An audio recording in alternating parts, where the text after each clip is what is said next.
saya. Semoga tetap semangat, sehat, dan bahagia selalu. Masih dalam pembelajaran pendidikan agama Buddha dan budi pekerti di tingkat SD kelas 2. Nah, pada hari ini kita memasuki pembelajaran 8 tentang macam-macam peraturan. Baik anak-anakku sekalian, sebelum kita memulai pembelajaran, mari kita merangkapkan kedua tangan di depan dada. Kita memanjatkan doa nama Karagata bersama-sama. Kita mulai. Arahang sama sang Buddho Bhagawa Budang Bhagawantang Adiwademi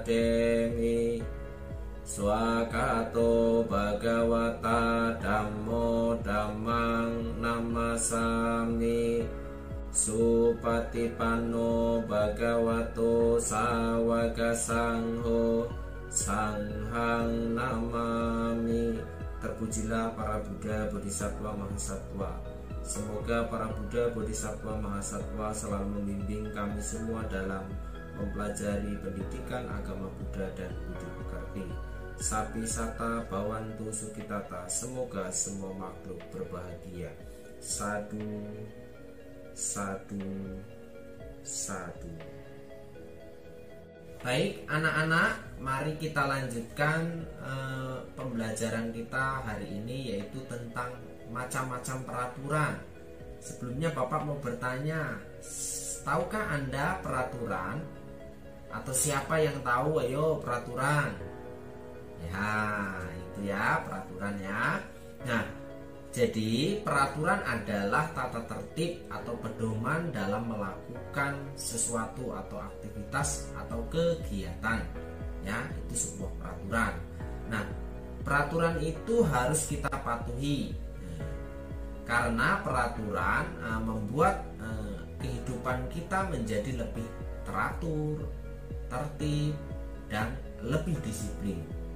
Nah, maka dari itu dengan mematuhi peraturan berarti kita bersama-sama menjaga keselamatan dan kebahagiaan kita bersama. Nah, itu tadi yang dimaksud dengan peraturan. Artinya peraturan harus kita patuhi atau kita taati secara bersama-sama. Baik anak-anak, mari kita lanjutkan macam-macam peraturan. Nah, macam-macam peraturan yang pertama yaitu peraturan di dalam rumah. Ayo, Bapak mau tanya, siapa yang taat terhadap peraturan yang ada di rumah? Dan siapa yang tidak mentaati peraturan di rumah? Ya, kita lanjutkan. Kita lihat peraturan di dalam rumah bagaimana sih? Nah, mari kita lihat. Di dalam rumah itu terdapat sebuah keluarga. Nah, keluarga ini terdiri dari ayah, ibu, dan anak. Di dalam keluarga atau di dalam rumah tersebut pasti memiliki sebuah peraturan. Dan peraturan yang ada itu harus dipatuhi oleh seluruh anggota keluarga. Peraturan yang ada di dalam keluarga atau di dalam rumah itu biasanya berbentuk lisan, yaitu dengan ucapan atau kata-kata saja, tetapi harus kita patuhi bersama sebagai anggota keluarga. Tujuannya apa? Tujuannya yaitu agar aktivitas di dalam keluarga atau di dalam rumah tersebut dapat berjalan dengan baik. Contohnya peraturan di dalam rumah yang pertama, anggota keluarga harus saling menghormati dan menyayangi. Yang kedua, orang tua menyediakan kebutuhan dan memberikan pendidikan kepada anaknya. Yang ketiga yaitu mengucapkan salam sebelum dan sesudah masuk rumah. Yang keempat, wajib berpamitan kepada orang tua jika keluar rumah. Yang kelima, mengerjakan tugas dan tanggung jawab dan lain-lain. Nah, itu tadi sedikit contoh yang peraturan yang ada di dalam rumah. Sebenarnya contoh-contoh yang lain masih banyak ya. Nah, dengan adanya peraturan di dalam rumah berarti kita juga harus sama-sama mematuhi peraturan yang ada di dalam rumah ya. Kita lanjutkan, yaitu macam-macam peraturan yang kedua, yaitu peraturan di sekolah. Ayo, siapa yang suka melanggar peraturan di sekolah? Contohnya terlambat masuk sekolah. Ya, itu salah satu contoh pelanggaran atau tidak taat peraturan yang ada di sekolah. Yuk kita lihat peraturan di sekolah. Peraturan di sekolah ini, peraturan ini dibuat oleh pihak sekolah dan harus dipatuhi oleh seluruh warga sekolah, termasuk siswa, guru, dan penjaga sekolah ya. Peraturan di sekolah ini biasanya berbentuk tulisan, biasanya dibuat papan pengumuman, ditempel di dinding ya. Nah, peraturan ini dilaksanakan agar kegiatan belajar mengajar ini dapat berjalan dengan baik ya. Nah, berikut ada beberapa contoh peraturan yang ada di sekolah, yang diantaranya siswa wajib menghormati guru dan menghormati sesama siswa atau temannya ya. Yang selanjutnya, siswa wajib datang tepat waktu dan menggunakan seragam sekolah dengan rapi. Nah, selanjutnya, siswa juga wajib mengikuti upacara bendera. Selanjutnya, siswa berdoa sebelum dan sesudah pelajaran dimulai di dalam kelas. Dan selanjutnya juga, siswa wajib melaksanakan tugas piket dan mengerjakan tugas dari gurunya ya. Itu sedikit contoh peraturan yang ada di sekolah. Ketiga, yaitu peraturan di masyarakat ya.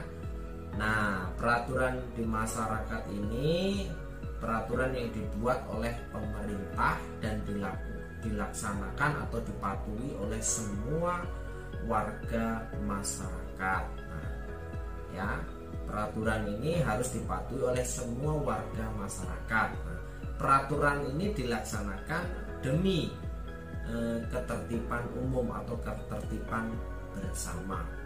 Contohnya peraturan yang ada di masyarakat yang harus kita patuhi, yaitu pertama, membuang sampah pada tempatnya. Yang kedua, menjaga kebersihan dan kelestarian lingkungan. Yang ketiga, menggunakan air bersih secukupnya. Dan yang keempat, mengikuti kegiatan lingkungan seperti ronda malam, kerja bakti atau gotong royong, dan lain-lain sebagainya.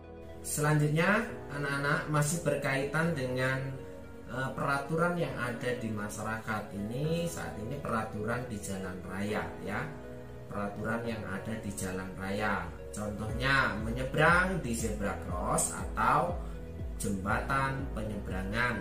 Yang kedua, yaitu menggunakan helm ketika kita mengendarai atau mengemudi sepeda motor. Yang ketiga juga, kita harus memiliki surat izin mengemudi atau yang disebut dengan SIM ya. Yang keempat, jika melanggar akan ditegur oleh Pak Polisi. Nah, yang kelima, jika melanggar akan ditilang oleh Pak Polisi ya. Itu sedikit contoh peraturan yang ada di jalan raya. Sebenarnya masih banyak lagi ya. Peraturan di wihara ya. Kita masuki macam-macam peraturan yang kelima, yaitu peraturan di wihara. Wihara merupakan tempat ibadah umat Buddha. Peraturan sebagai umat Buddha yaitu menjalankan Pancasila Buddhis.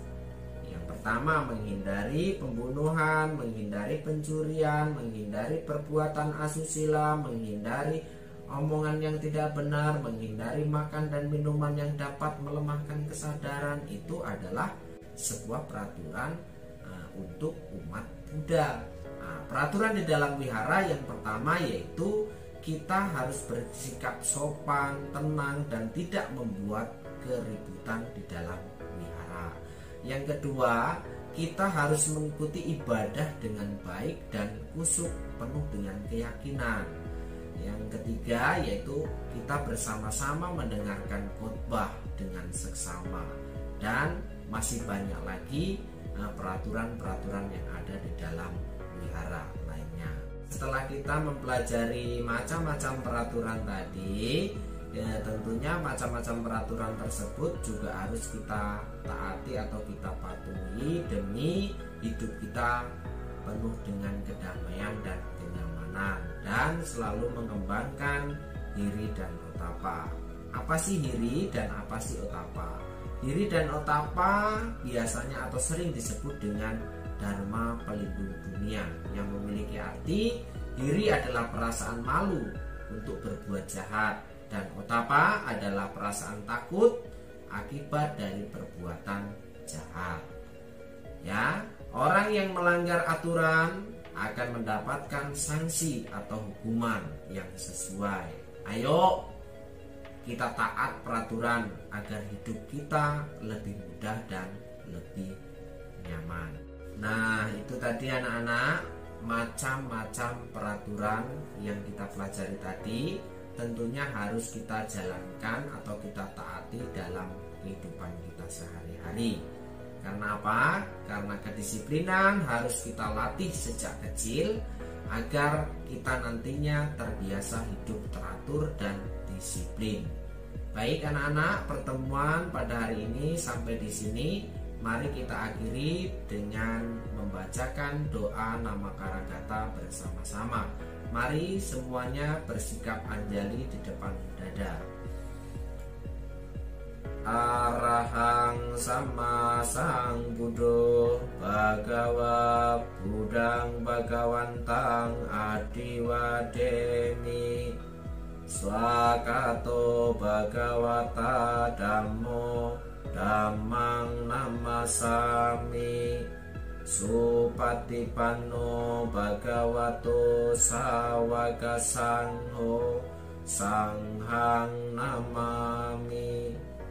Terpujilah para Buddha, Bodhisattva, Mahasatwa. Semoga atas bimbingan para Buddha, Bodhisattva, Mahasatwa pada hari ini dapat memberikan kegigihan kami, motivasi kami dalam mempelajari pendidikan agama Buddha dan budi pekerti. Sapisata Bhawantu Sukitata. Semoga semua makhluk berbahagia. Sadu, sadu, sadu. Namo Buddhaya.